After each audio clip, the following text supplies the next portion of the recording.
બાળકોમાં અંગ્રેજી માધ્યમથી શિક્ષણ પૂરું પાડવાના ઉદ્દેશ્ય સાથે ભારત વિદ્યાલય ઇંગ્લિશ મીડિયમ શરૂ કરવામાં આવે. સહકાર અમને સતત મળતો રહેશે અને આપણે આવા કાર્યક્રમો દર વર્ષે યોજતા રહીશું. આજે આપણે સૌ આપણી ભારત વિદ્યાલય કરાડી ઇંગ્લિશ મીડિયમની 11મી વર્ષગાંઠ ઉજવવા એકત્રિત થયા છે. ત્યારે મને જણાવતા ઘણો આનંદ થાય છે કે નર્સરીથી લઈને માધ્યમિક વિભાગના બાળકોએ છેલ્લા 3 અઠવાડિયાથી આપ સૌને મનોરંજન પૂરું પાડવા સખત મહેનત અને પ્રેક્ટિસ કર્યા છે. અને માટે જ મારી આપ સૌને નમ્ર વિનંતી છે કે આપ સૌ દરેક એક્ટને, દરેક આઇટમને, દરેક પ્રસ્તુતિને તાળીઓના જોરદાર ગડગડાટથી વધાવો અને બિરદાવો અને આપણા બાળકોને પ્રોત્સાહન પૂરું પાડો. કારણ કે આપણી તાળીઓ જ આપણો જે સહકાર છે, આપણો જે ઉમળકો છે, એ જ આપણા બાળક માટે આજે ઓક્સિજનનું કામ કરવાનો છે. કારણ કે તેમને થાક ન લાગવો જોઈએ. જો તમારી તાળીઓમાં ક્યાંય કચાશ રહી જશે તો કદાચ બાળકોને જરૂરી પ્રોત્સાહન પૂરું ન મળે. હવે આપણા આજના કાર્યક્રમના મુખ્ય અતિથિનો હું આપને જરા પરિચય આપી દઉં. આજે આપણા આ કાર્યક્રમના મુખ્ય અતિથિ વડીલ શ્રી એમ.બી. કરાડિયા સાહેબ છે. તેઓ ઘણા વર્ષોથી આપણી શાળાને, અમને સૌને માર્ગદર્શન પૂરું પાડતા રહ્યા છે. તેઓ પણ આવી શાળાના એક ભૂતપૂર્વ વિદ્યાર્થી રહ્યા છે અને મને કહેતા ઘણો આનંદ થાય છે, ગર્વ થાય છે કે મને આ શાળામાં આવે માત્ર હજુ 6 જ મહિના થયા છે, પરંતુ મને આવો બહોળો અનુભવ ધરાવતા એવા દીર્ઘદ્રષ્ટા વ્યક્તિનો સાથ મળ્યો છે. એમની સાથે વાત કરવાની, એમની સાથે સત્સંગ કરવાની તક મળી છે. હું જેટલો પણ સમય મેં એમની સાથે વિતાવ્યો છે, મને એમની પાસેથી કંઈક ને કંઈક શીખવા મળ્યું છે. તો આજના કાર્યક્રમના આપણા મુખ્ય અતિથિ એવા વડીલ શ્રી એમ.બી. કરાડિયા સાહેબ છે. આ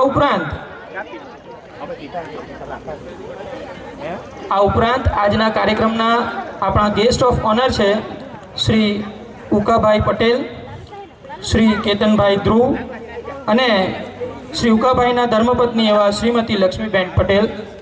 આપણે તાળીઓના જોરદાર ગડગડાટથી એમનું સ્વાગત કરીશું.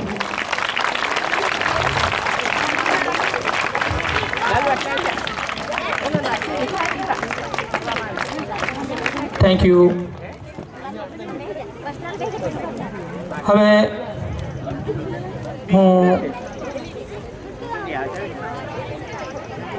આપણા મુખ્ય અતિથિ એવા વડીલ શ્રી એમ.બી. કરાડિયા સાહેબ તથા આજના ગેસ્ટ ઓફ ઓનરને વિનંતી કરીશ કે તેઓ મંચ પર આવે.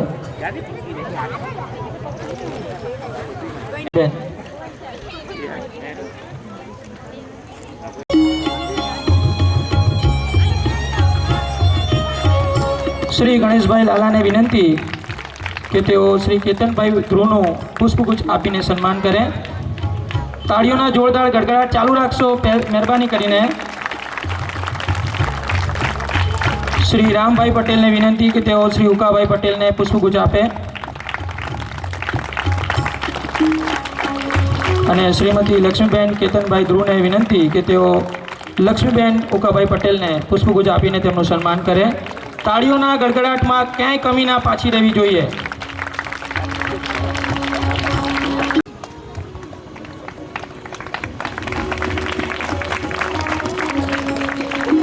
તેમનું સન્માન કરે.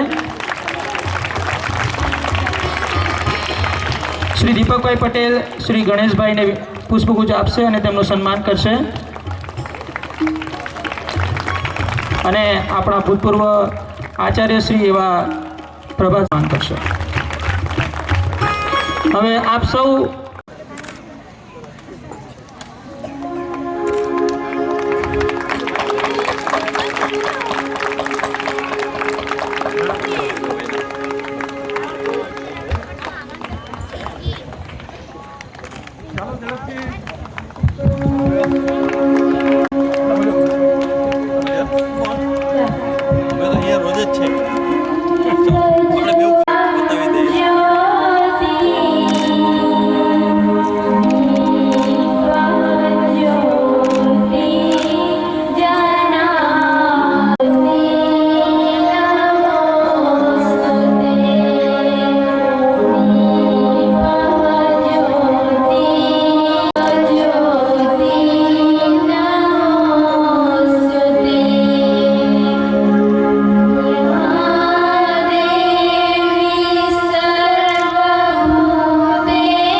તાળીઓને જ્યારે આપણે કાર્યક્રમ શરૂ કરી દીધો છે ત્યારે એ પહેલાં મારે એક વાત તમને કહેવી પડશે કે આપ સૌને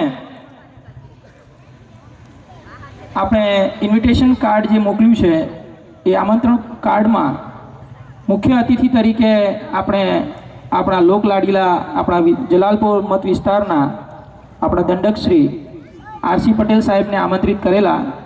તેઓ આવવાના હતા, પરંતુ છેલ્લી ઘડીએ એમની તબિયત જરા નાદુરસ્ત હોવાને કારણે તેઓ આજે આપણી વચ્ચે ઉપસ્થિત રહી શક્યા નથી. તો એ બાતનો હું ઉલ્લેખ કરવા અહીંયા માંગીશ. હવે આપણે આપણા કાર્યક્રમની શરૂઆત કરવા જઈ રહ્યા છીએ. મિત્રો, આપણે સૌ જાણીએ છીએ એ પ્રમાણે ભારતીય સંસ્કૃતિમાં કોઈ પણ શુભ કાર્ય શરૂ કરતા પહેલાં ભગવાન શ્રી ગણેશની આરાધના કરવામાં આવે છે. એ જ અનુસાર આપણે પણ આપણા કાર્યક્રમની શરૂઆત શ્રી ગણેશ સ્તુતિથી કરીશું. તો ચાલો માણીએ ધોરણ 8ના વિદ્યાર્થીઓ દ્વારા પ્રસ્તુત ગણેશ સ્તુતિ. અને હું અપેક્ષા રાખીશ કે આપ સૌનો સાથ સહકાર મને મળતો રહેશે.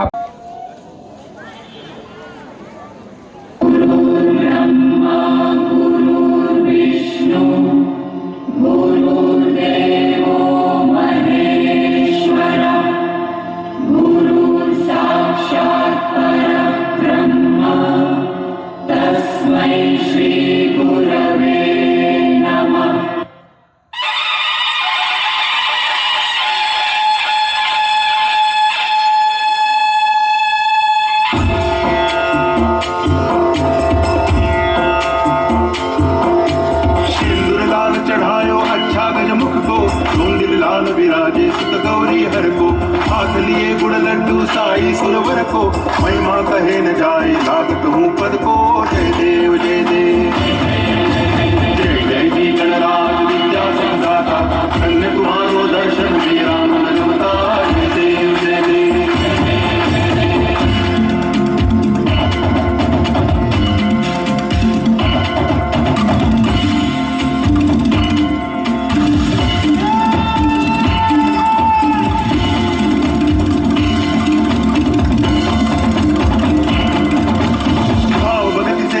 शरणागत आवे संत की संपत्ति सब ही भरपूर पावे ऐसे तुम महाराज मोको अति भावे गोसावी नंदन नित दिन गुण गावे जय देव जय देव जय जय जी गणराज विद्या संदाता धन्य तुम्हारो दर्शन मेरा मन रमता जय देव जय देव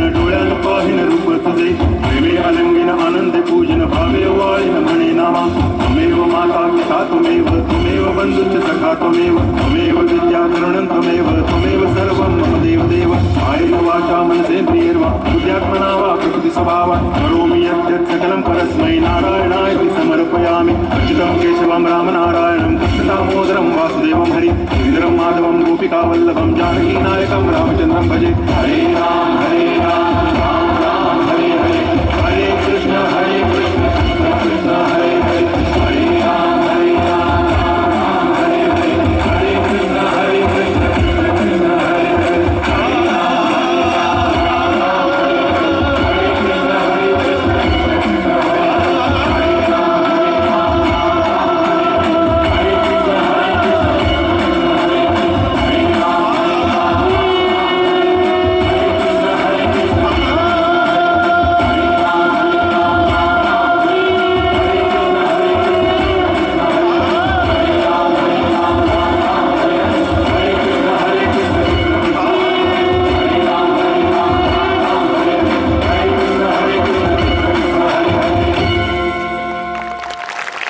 જોરદાર તાળીઓ થઈ જાય, જોરદાર તાળીઓ થઈ જાય અદ્ભુત પરફોર્મન્સ માટે.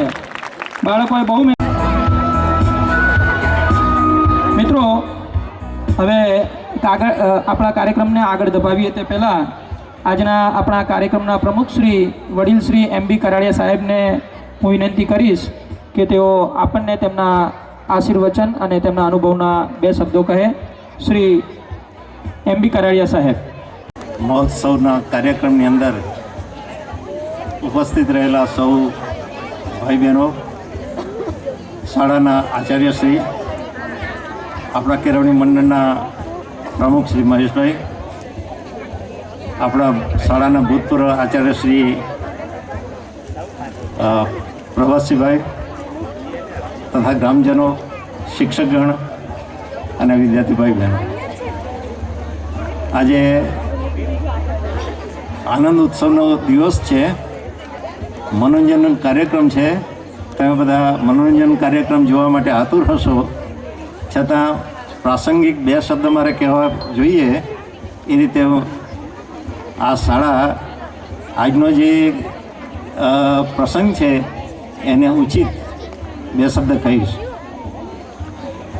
જેમ આપણા આચાર્યશ્રીએ કહ્યું કે 1921ની સાલમાં ગાંધીજીની પ્રેરણાથી આ શાળાની રાષ્ટ્રીય શાળા તરીકે શરૂઆત થયેલી. હવે ત્યારબાદ આપણા એ ભારતના લોખંડી પુરુષ સરદાર વલ્લભભાઈ પટેલ આપણી શાળાના આજીવન પ્રમુખ હતા. 1946માં આપણે 25 વર્ષે એને રજત મહોત્સવ ઉજવ્યો અને તે વખતે સરદારશ્રીએ આપણે સંદેશો મોકલાવેલો, ગાંધીજીએ પણ સંદેશો મોકલાવેલો અને તે વખતે સરદારશ્રીએ આ શાળા માટે એક ભવિષ્યવાણી આપેલી કે આ શાળા આજુબાજુના ગામોના વિકાસમાં મહત્ત્વનું પરિબળ બની રહેશે. બન્યું એવું કે 1946માં આપણે રજત મહોત્સવ ઉજવ્યો. 1947માં આપણે આઝાદ થયા અને સરદાર વલ્લભભાઈ પટેલ ભારતના નાયબ વડાપ્રધાન બન્યા, હોમ મિનિસ્ટર બન્યા અને 1950માં એમની તબિયત જરા લથડી ગઈ એટલે એમને ફરજિયાત આરામ કરવાની જરૂર ઊભી થઈ. એ આરામ કરવા બારડોલી સુધી આવ્યા અને તે વખતે આપણી શાળાના એ પ્રમુખ હોવાને નાતે એમણે શાળાના આચાર્ય અને ઉપલા વર્ગના વિદ્યાર્થીઓને બોલાવ્યા. તો આપણા શાળાના તે વખતના આચાર્ય શ્રી લાભશંકર વ્યાસ હતા. એ અમારા ક્લાસને લઈને બારડોલી સરદારશ્રીને મળવા અમને લઈ ગયા. તે વખતે એમણે આચાર્ય મણિભાઈ વિશે પૃચ્છા કરી, આપણી શાળા વિશે વાતો કરી. ત્યારે લાભશંકરે એમ કહ્યું કે તમે જે ભવિષ્યવાણી પાકેલી કે આજુબાજુના ગામોના વિકાસમાં આ શાળા મહત્ત્વનું પરિબળ બની રહેશે, એ વાણી સત્ય ઠરી. કેમ કે આપણે તે વખતે હાઈસ્કૂલની શરૂઆત કરી. આ એટલા માટે હું કહું છું કે દરેક માણસના જીવનમાં તેમ સંસ્થાઓના લાઈફ કાર્ડની અંદર તબક્કાઓ આવે છે અને એમાં પરિવર્તન પણ આવે છે. એટલે આપણી જે પ્રાથમિક શાળા હતી તેની અંદર હાઈસ્કૂલ વિભાગનો વૃદ્ધિ થઈ અને સરદારે ભાખેલી વાણી સાચી નીવડી અને સરદાર રાજી થયા.